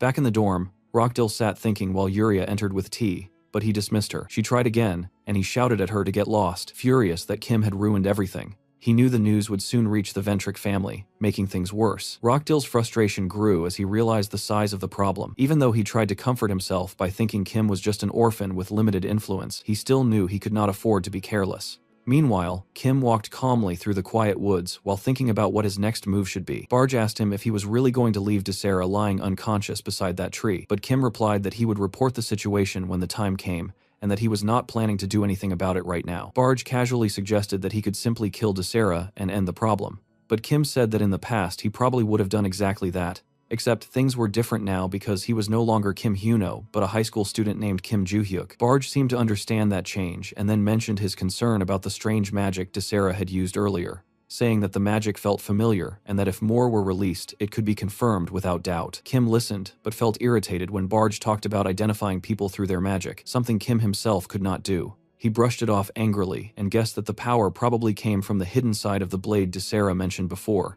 and Barge confirmed that guess. Kim then walked back to the unconscious Desera and asked who had sent him, but he quickly remembered that he had dislocated Desera's jaw earlier. He calmly set the jaw back into place and asked again who had sent him. Desera stayed silent, so Kim grabbed his hand with a harsh expression and twisted his fingers painfully, warning that if he did not speak, he would break every finger. After some time, Desera finally revealed that Rockdill Ventric had sent him. Kim wondered if that was the same person who had caused him trouble before, and asked about Desera's origins. Desera, smiling through the pain, said he was a Desera of the first kind and worked as a mercenary. Kim recognized the term but dismissed it as meaningless and called him a pathetic thug. Desera, clutching his injured fingers, explained that the first species worshipped the hidden side of the blade, and that he had made a contract with the constellation connected to it. Desera smiled and said that if he had prepared better, the fight would have gone differently, and he would have defeated Kim. Kim fixed his hair with a smirk, called him a fool, and said that if Desera had quietly revealed who was behind him earlier, he might have been spared. Then Kim struck Desera's jaw again, forcing a scream of pain into the air. Later, Kim sat in the city and scrolled through searches on his phone, reading about the first species, a group of evil people who worshipped the hidden side of the blade. He saw that everyone he contacted treated them as just another dark faction. Feeling annoyed and frustrated, Kim wondered how to deal with Rockdill, who was still causing him trouble. Determined, he started typing a message and decided to use modern methods to handle the situation. He uploaded recordings of Desera's confession to the internet, including one where Desera admitted his connection to the first species. Meanwhile, Lily received a call from Kim and asked if he was ready to work as her assistant, but he refused and instead asked if she knew any news reporters. The next day, news reports spread about an assassination attempt on Valhalla students by someone connected to the Ventric family. The report explained that a first-year Valhalla student who had gone for a walk was attacked by a member of an evil group, but managed to fight back and defeat him. The student also provided recorded evidence on a dictaphone and handed it to authorities, clearing confusion around the case. Photos of Valhalla Academy and Desera in custody appeared in the report. It became clear that the attacker was linked to the Ventric family, but the student's bravery and the evidence revealed the truth. The freshman handed the criminal over to Valhalla and even recorded the villain's confession after extracting information. The recordings showed Desera confessing that Rockdill Ventric, a Valhalla student and son of the Ventric family, had ordered the attack, which caused serious trouble for the Ventric family as they struggled to prepare an official response. Meanwhile, many people in online comments guessed that the student who defeated the attacker was Kim. Others said the information had already spread everywhere, and some mocked the Ventric family for sloppy work, saying it was ridiculous to think they could challenge Kim. Kim sat with his feet on the table and read the comments with a smile. Barge noted that for someone who had lived 300 years ago, Kim had adapted well to modern technology and modern warfare. Kim explained that by staying updated with news, he could adjust to the present and become who he needed to be. Barge said this raised Kim's reputation, and Kim replied that he had only tried to frame Rockdill, but the media rushed to publish it and ruined the Ventric family's reputation. Soon, an announcement about the Ventric family's official stance was released. Adelia, the head of the family, appeared and gave a formal apology to the students of Valhalla Academy. She said the attack was carried out by Desera, who had already been exiled from the Ventric family. She claimed Desera's confession about Rockdill giving orders was a lie to escape punishment, and the Ventric family denied involvement. Even though Desera was exiled, the family still felt responsible and wanted to make amends. Adelia announced she would personally visit the victim to apologize, and also said that Rockdill Ventric, though not proven guilty, would be brought home from Valhalla for an internal investigation. She added that the entire family would be investigated to remove any doubts. After finishing, Adelia left without answering reporters' questions, leaving them curious about what apology she would offer. Meanwhile, Rockdill, still shaken, watched Adelia's speech on his phone. Soon his father called and ordered him to return to England immediately. Rockdill, terrified, agreed, while trembling as he processed everything happening. The next day, a video of Desera's statement claiming the Ventric family was innocent and he alone was guilty gained over 2 million views. Kim, walking down the street, saw the video and felt confused about the situation. He felt frustrated with the Ventric family and saw their foolishness continuing. Even though an apology had been promised, Kim still felt the situation was awkward. At Valhalla Academy, Kim met Lily in a cafe where she joked that their meeting might be a date. Kim stayed unimpressed and once again refused her offer to become her assistant, though he thanked her for introducing him to the reporter who had turned out to be an important contact. Lily stood up smiling after Kim offered to share some useful tips about fighting monsters, and in return he asked her for a favor because he wanted her help to get permission to leave the academy for the weekend. Lily, sipping a hot drink, said it was an easy request, and even joked that if Kim became her assistant, she would let him leave every day. Kim refused again, but thanked her sincerely for helping him. Meanwhile, far from the academy, a prisoner transport vessel named L8 moved slowly across the North Pacific Ocean. Locked behind bars aboard that ship was Desera. Furious at being treated like cargo, he was being taken to the infamous prison tower, a cruel facility created by an S-class constellation known as the Haven of Deprivation, a place that could strip contractors of their powers and leave them as helpless inmates. Even in those harsh conditions, Desera forced a bitter smile and reminded himself that if he stayed silent and protected Rockdill's place in the Ventric family, his sentence might be reduced to 5 years, but if he failed, the punishment would be far worse. Just as he accepted that thought, he heard someone mocking him, and before he could react, a shadowy figure appeared and cut his throat with a dagger. Desera collapsed into a pool of blood, while the dark silhouette with glowing red eyes watched silently, calling him unworthy of the first species, before disappearing without another word. Back at the Ventric family mansion, Adelia sat across from Rockdill and his father Eden Ventric, and both men bowed to her. Calm but stern, she questioned Rockdill about his actions. The nervous boy apologized deeply, but she was not satisfied, and demanded to know whether he believed such shallow apologies could fix the damage. He stayed silent with his eyes lowered, while she ordered him to tell her everything that led him down this path. Rockdill agreed to speak, and Adelia asked if he truly thought he should take responsibility for Kim's situation. His vague reply only made her angrier, and a dark tension seemed to fill the room as she accused him of acting from pride instead of duty and bringing disgrace to the Ventric family. Walking toward him, she declared his actions had humiliated their entire house. Overwhelmed, Rockdill dropped to his knees and promised to restore their honor, but Adelia coldly said the only true way to reclaim it was to excommunicate him from the church. When his father asked if that was too harsh, Adelia asked if he wanted to share the same punishment, and he fell silent. Although part of her wanted Rockdill executed immediately, Adelia knew killing him now would confirm his role in Kim's attempted murder, so she delayed judgment. She ordered him to return to Valhalla and stay quiet until she met Kim, and decided his punishment later. Rockdill thanked her while still kneeling. Later, as Rockdill and his father left the estate, his father warned him to stay quiet and avoid any more trouble. Rockdill, tense and bitter, admitted his fate was probably sealed and that sooner or later he would be excommunicated. With the media watching closely, he could not act yet, but he swore he would finish what he started when the time came. As they walked away, he blamed his father for not protecting him, and the older man quietly replied that the whole matter should have stayed hidden in the first place. A few weeks later, inside Valhalla Academy's interview room, the instructor sat in a relaxed posture while thinking back on everything that had happened, mentioning that the head of the Ventric family, Adelia, would soon arrive, and that she was supposedly coming to offer a personal apology to Kim.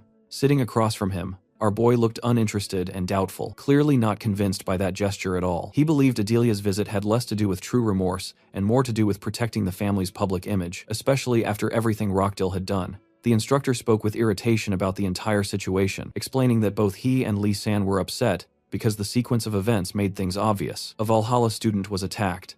The attacker confessed to acting under Rockdill's orders, yet the Ventric family still focused more on damage control than real accountability. The instructor criticized the academy for hesitating to expel Rockdill, hinting that the hesitation came from the huge donations the Ventric family gave to the school, pointing out how money twisted justice inside the academy system. Kim listened quietly, calm on the outside but visibly annoyed inside. In the end, he agreed to meet Adelia, though his attitude showed he expected nothing useful from that conversation. The instructor felt surprised by his neutral reaction, but Kim brushed it off as simply his normal attitude. A knock sounded at the door soon after, announcing Adelia's arrival. The instructor greeted her politely and then excused himself, leaving Kim and the woman alone in the room. She walked forward with formal composure, introduced herself as the head of the Ventric family, and sat down across from him. Kim also introduced himself in a calm voice with an unreadable face. Adelia began by formally acknowledging the attack carried out by Desera, and offered a deep apology, even standing up and bowing before him, something rare for someone of her position. Kim stayed unmoved and brushed it aside,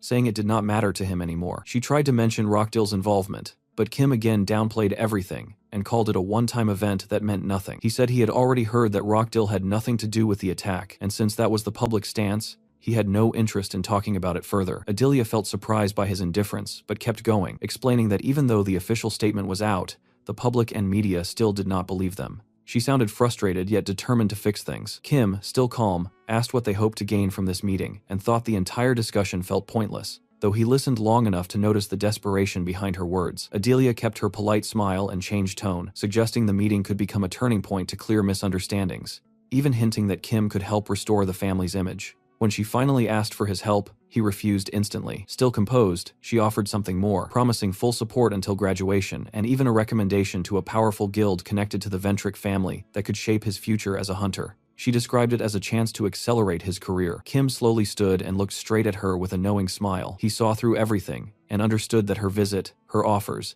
and her polite behavior were only calculated moves meant to silence him. Adelia quietly burned with anger, but held her composure, hiding the frustration boiling under the surface. As Kim spoke openly, she sat silently while he showed his anger, saying he hated how she came to him as if nothing had happened, as if the past could be erased. He asked why he should cooperate with her act, and said he did not care about rewards, only about seeing the Rockdill family face the shame they deserved. That struck her pride hard. Her calm cracked as she glared and called him scum, demanding to know who he thought he was to speak like that. Her eyes glowed with dangerous energy as power surged around her body. Kim watched calmly with a faint smile, not scared at all, even while her aura filled the room. She claimed she came only to make things easier for him, but now saw arrogance instead, and in a moment of anger, she even thought about killing him. Kim still smiled and listened without fear. She offered one last chance, but he refused again. When she asked what he meant, he reminded her of her own words, that the Ventric family had nothing to do with the attack, yet now she was ready to invest heavily in him just to maintain that lie while also threatening to kill him, and the contradiction made her fall silent. Kim mocked her weakness and said if she wanted to act, she should do it, but even if she tried, she could not defeat him. Her anger stayed hidden as she suddenly turned toward the door and said he would regret this.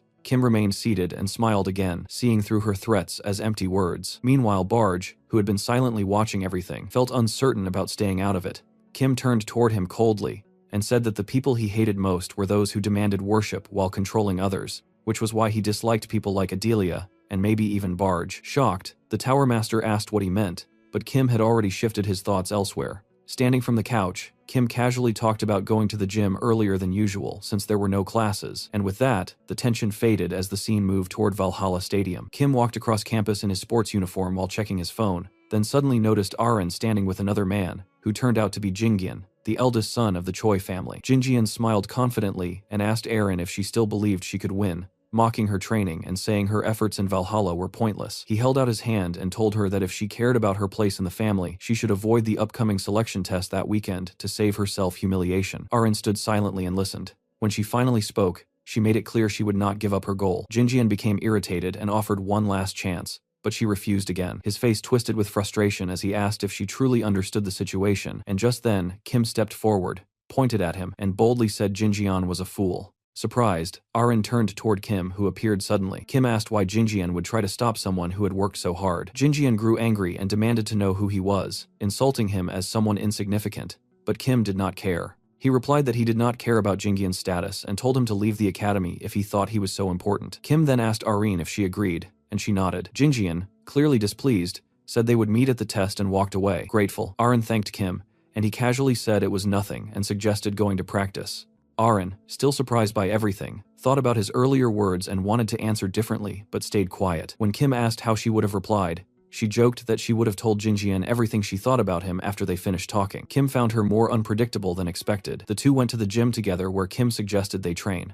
Aaron agreed and mentioned training on the weekend too, but Kim said he would be on a business trip and could not join. Even so, they both agreed to push their limits in that training session. A few days later, Kim is seen walking through the mountains while moving forward with a shovel, his eyes still fixed on his phone. Barge asks if he has come back again to search for notes, and our boy confirms that he has. As he pushes through thick bushes, he listens while Barge talks about the many relics he has already recovered from the vault. Kim agrees with that, but explains that he is now searching for any notes that might still be left behind, because he believes something extraordinary could still be hidden among them. When the Tower Master asks what exactly he hopes to find, Kim smiles and says that whatever it is might help him overcome the weaknesses he had when he was Kim Hyuno. He also adds that if he had discovered it 300 years ago, things might have turned out very differently. Meanwhile, reporters gather outside the Choijun family mansion as preparations begin for the selection test. The atmosphere is tense while Choijun speaks to Aaron and Jingian, explaining that passing this test will officially confirm them as successors of the family. The task is simple and clear. They must find a hidden blade somewhere in the mountains, and whoever brings it back first will win the selection. However, Junseok gives a strict warning that killing anyone is forbidden. With that, the test starts. Aaron immediately rushes ahead with her weapon drawn, while Jingian calmly walks down the stairs and watches her. He thinks Aaron made the correct decision to rush in a speed-based test, because once she finds the blade, he plans to take it from her easily and win without trouble. Jinjian receives a phone call. An unknown voice asks about the blade, and Jinjian explains that he still has to pass a qualifying test on the way, which will delay things. The voice reminds him that this is already the second time he has mentioned that excuse, and tells him he is late. Jinjian apologizes and promises that once he gets the blade, he will keep his word. The caller agrees, and says that a promise made to a constellation will be honored, then tells him to stay focused on his goal. Back in the present, Jinjian stands confidently, knowing this is his last chance, and realizes he must find both Aaron and the blade. In the jungle, Aaron crouches on the ground and feels traces of blade magic coming from beneath her, realizing she must concentrate harder to locate it. After a moment, she stretches out her hand, sensing that it will take about 15 minutes to pinpoint the sword. But suddenly, she feels something nearby and turns in surprise, wondering if it is the blade's magic mark. As she prepares to draw her sword, she notices Jingian standing nearby watching her. He smiles and asks if she used magic footprints to track the blade, and who taught her that method. Holding her sword tightly, Aaron remembers that Kim taught her. She recalls a past training session when she asked him about magic. He had assumed she already knew the basics,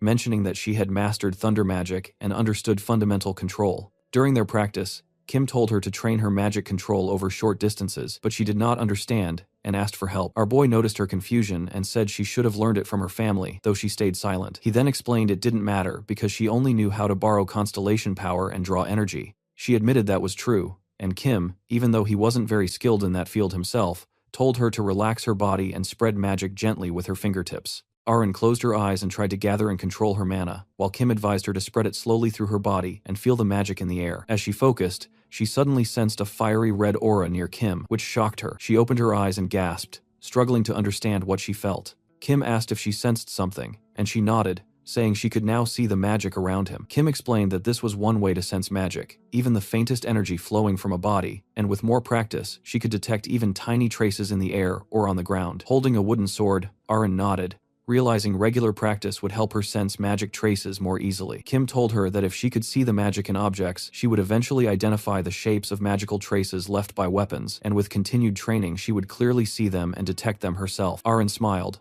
saying she understood. Back in the present, Aaron looks at Jinjian approaching with a cold, angry expression. Jinjian asks about Kim and says he recognizes him as the same person he saw with her outside the Valhalla training hall. Even though Kim looks simple, Jinjian has already noticed his talent. Aaron, anger flashing in her eyes, tells Jinjian that Kim is far stronger than someone like him, and asks why he came there. Jinjian closes his eyes with a faint smile, pulls out his weapon, purple mana sparking as he swings at her and says that is his reason for coming. But he is shocked when his sword meets resistance, unable to understand how she is pushing him back. Surprised, he shifts his blade, but still cannot believe her strength. Aaron stays calm and slowly moves toward him, her sword glowing with blue mana, while Jingian cannot understand how she became so powerful so quickly. Meanwhile, Kim, deep in concentration, spreads his magic across the ground, searching for a hidden location. He recalls hiding several places around Valhalla, but there is only one true hiding place. Suddenly, an energy circle appears near the ground, and Kim smiles, realizing he's found it. He turns to the left, where he sees a burst of bright energy erupting from the forest,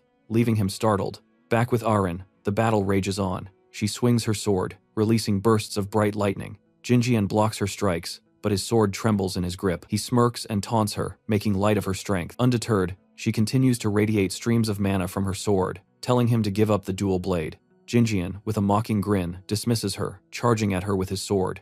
As he launches toward her, Aren gathers energy in her weapon, preparing for his strike. When Jinjian kicks off the ground and charges, she anticipates his move, swiftly swinging her sword at him. Jinjian's sword flies from his hands as he falls, shocked by the force of Aren's attack. Breathless, he struggles to regain his balance as the girl stands over him. She observes his fallen form, a bit surprised at herself for landing a successful hit. She then bends down, picking up the double blade that has fallen beside him, feeling a surge of triumph. Just as she begins to stand, a voice behind her stops her in her tracks, and she freezes. Jinjian stands before Aren, his sword resting in his hands, emitting a dangerous purple energy. He grins at her, asking if she really believes she can defeat him so easily. Aren, still struggling to process what has just happened, stares at him in confusion and disbelief. Jinjian, with a smug smile, points his sword in her direction, asking what she thinks has happened. As she swings her sword, she misses and it goes over Jinjian's head. Surprised, she watches as he bends down and skillfully dodges her attack, sweeping his sword in a devastating blow that leaves a bright purple trail. Aren is sent flying backward,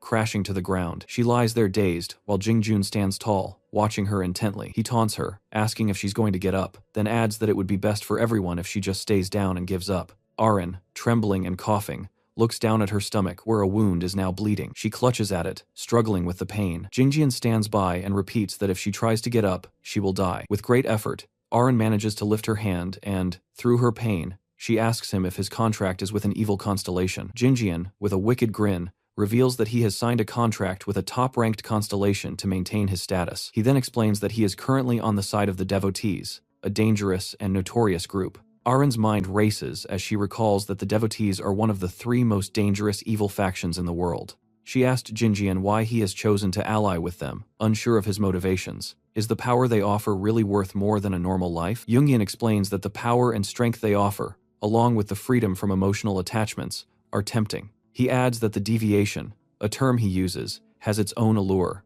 Aren, still reeling from the shock, listens intently. Jinjian squats down beside her and shares his own story, revealing that he was only 12 years old when he joined the Jin's guild. He has been expected to become an exemplary son in his family, though it has never been his personal choice.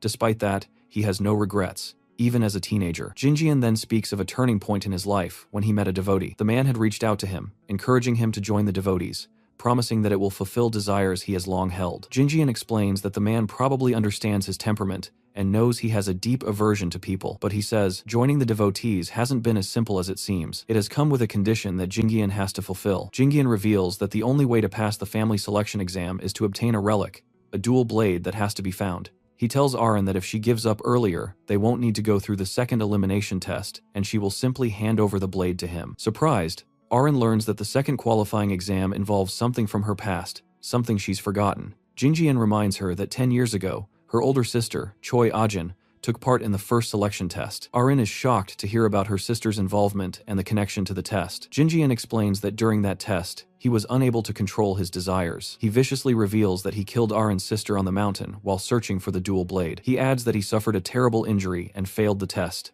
blaming his failure on the loss of her sister. Had it not been for that, he claims he could have joined the devotees much earlier. Jinjian then speaks about her father, who has somehow found a secret about Aren's missing sister in hospital. He reveals that her mother also fainted after seeing her daughter's face in her, and it is clear that the pain was too much for her mother to bear. Just as Jinjian prepares to strike the girl, intent on finishing what he has started, a sudden interruption occurs. Kim appears, holding down Jingyin's sword, stopping it just before it reaches Aren's neck. Jingyin, taken aback, tells Kim to stay out of it as this is a family matter. But our boy, clearly displeased, mocks the idea of such a crazy family. With a wave of his hand, he sends Jinjian flying into a tree. The impact shatters it, leaving Jinjian stunned. Aren looks up at our hero, who stands protectively over her, his sword still in its scabbard. Kim turns his attention to her, noticing the blood on her stomach. Realizing her injury, he instructs her to step back. Aren, holding her stomach, smiles weakly as she lowers her head. Jinjian, recovering from the earlier defeat, wonders why Kim has suddenly appeared and interfered.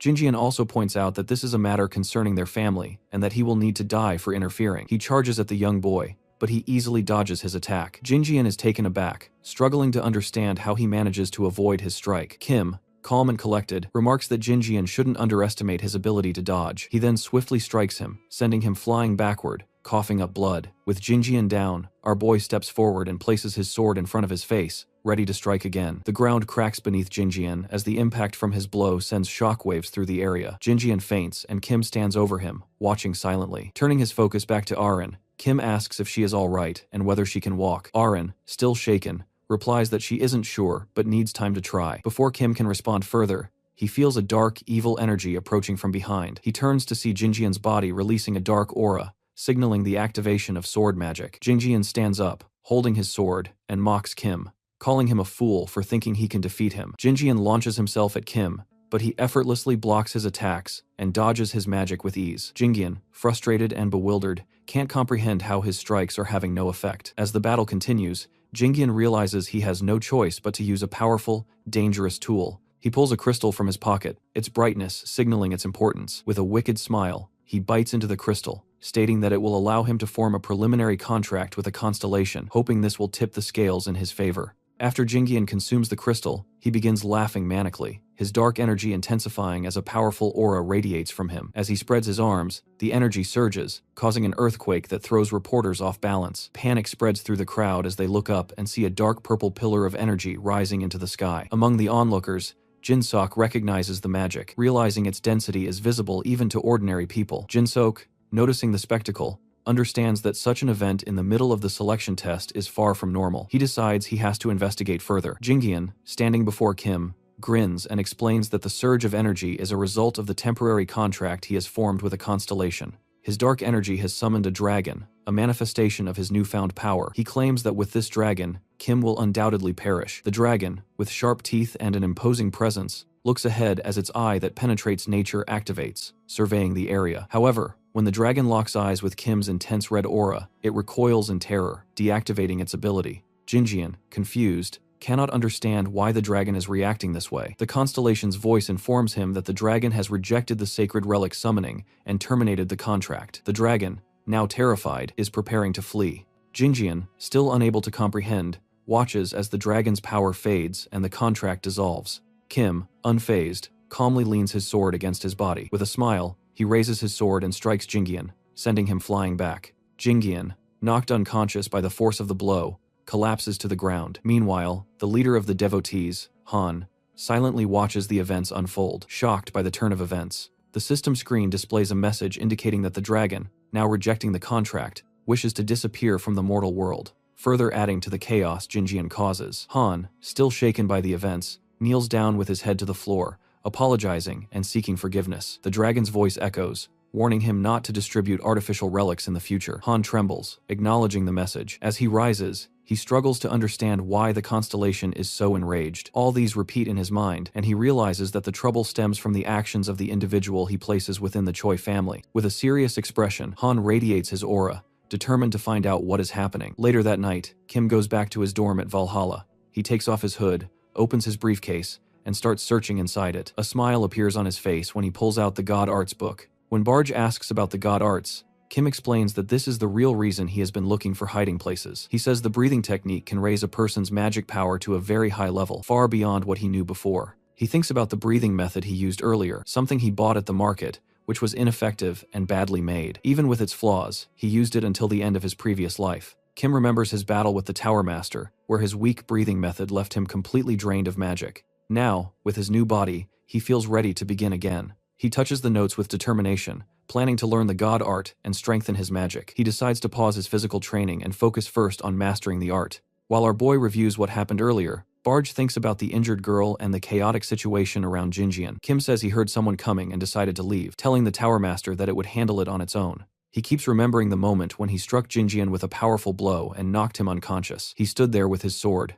staring at Jinjian's body, feeling confused and nervous. Barge asks if he actually killed him, which makes Kim even more anxious. He remembers being involved in another incident at Valhalla before, and knows that another accusation will bring serious trouble. When he checked Jinjian's body, he noticed faint traces of magic, and convinced himself that Jinjian would survive no matter what. Barge accepts that idea. Kim then remembers going to the injured Aaron. Just as he was about to speak, he noticed someone else coming from another direction. Realizing that Aaron's family might already be arriving, maybe alerted by a sword mage's presence, he became tense. It was already hard to hide, and it would be riskier with more people watching. Kim warned Arin that her family was coming and, holding his bag, told her he had something to do and would leave. Before leaving, he pointed at Jingyan's unconscious body and told her to say to her family that she was the one who knocked him out. He quietly left with his hood on and said Jingyan worked very hard, which was why he was unconscious. Arin smiled and said she understood, hinting at the issues inside the academy as her family approached. Later, Kim lies on his bed thinking about everything that happened. He reads his notes and thinks about how he will return the remaining storage stones after mastering the god arts. He admits to himself that during his last attempt, he could not transfer all the magical power because of his limited magic ability. Feeling tired,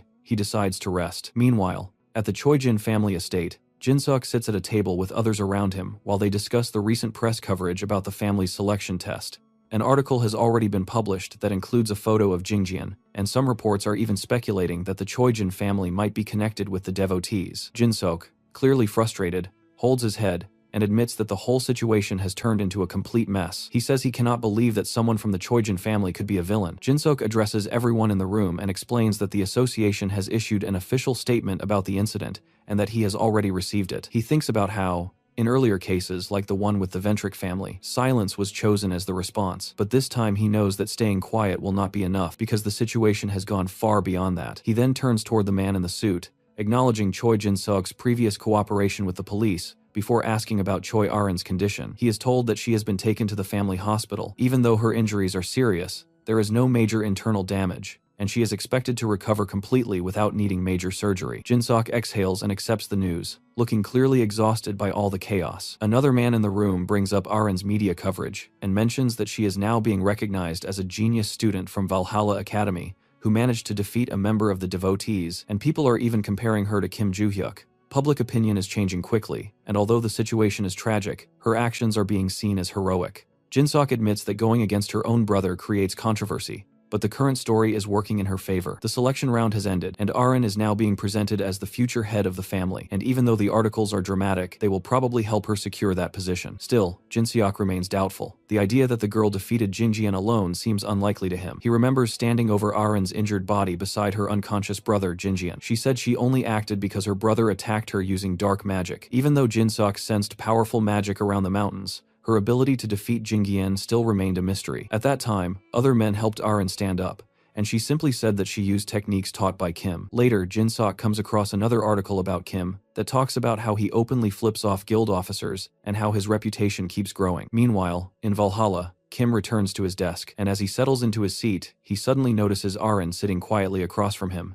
Her presence shocking him because he thinks she should still be recovering in the hospital, yet here she is calm and composed as if nothing ever happened. As he keeps staring in surprise, she eventually turns toward him, aware of his attention, then smiles warmly and gives him a gentle wave. The students behind Kim quickly notice this and begin buzzing with excitement, asking each other if she really just acknowledged them, while one of them jokes that it must have been a dream, something more believable for him than for anyone else. Kim, meanwhile, drifts back to a moment at home where he was sitting at his desk holding a book in one hand and a glowing white flame in the other, until the quiet was broken by his phone buzzing non-stop. It was Arin messaging him to say she would not be able to train for a while because of strict orders from the doctor, and considering her recent condition and the heavy bleeding she had suffered, he is not surprised. He replies that he will do his own thing for a few days and wants to rest, but Arin keeps sending emojis repeatedly until he grows frustrated. His irritation is interrupted when Barge tells him there is something important he needs to know, bringing up the recent encounter with black magic. Kim, curious, asks what Barge remembers about that magic, but Barge admits it is not just forgotten, and feels like something is actively blocking his memory. Still floating thoughtfully,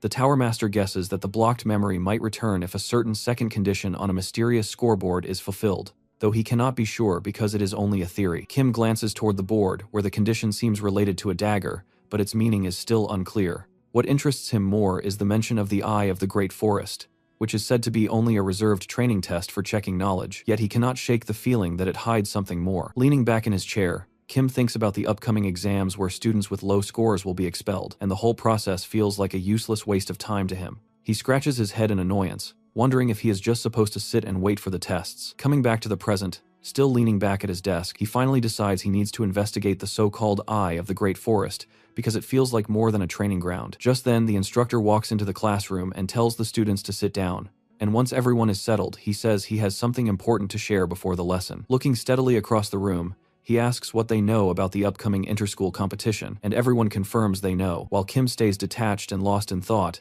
silently asking Barge what the instructor is getting at. Barge says the instructor already mentioned the competition after the midterms. The instructor calmly explains that their academy needs participants and selections will depend on final exam results, then unexpectedly calls Kim to come with him to the staff room. Slightly surprised, Kim lowers his arm and asks what this is about. Later, they sit facing each other in the staff room, and the instructor, looking a bit uneasy, says the meeting place cannot be changed, but quickly gets to the point and asks Kim to participate in the upcoming competition.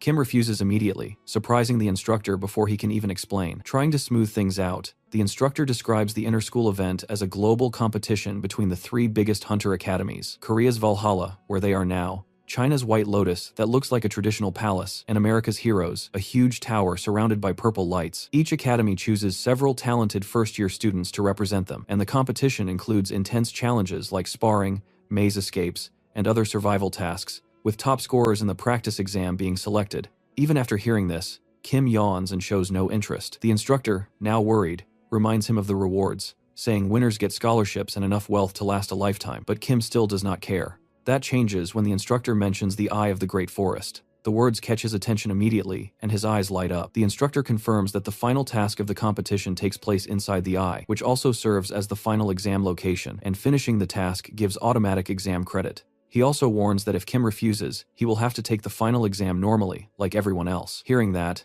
Kim's grin slowly appears, excitement flashing in his eyes, and he finally agrees to join the inter-school competition.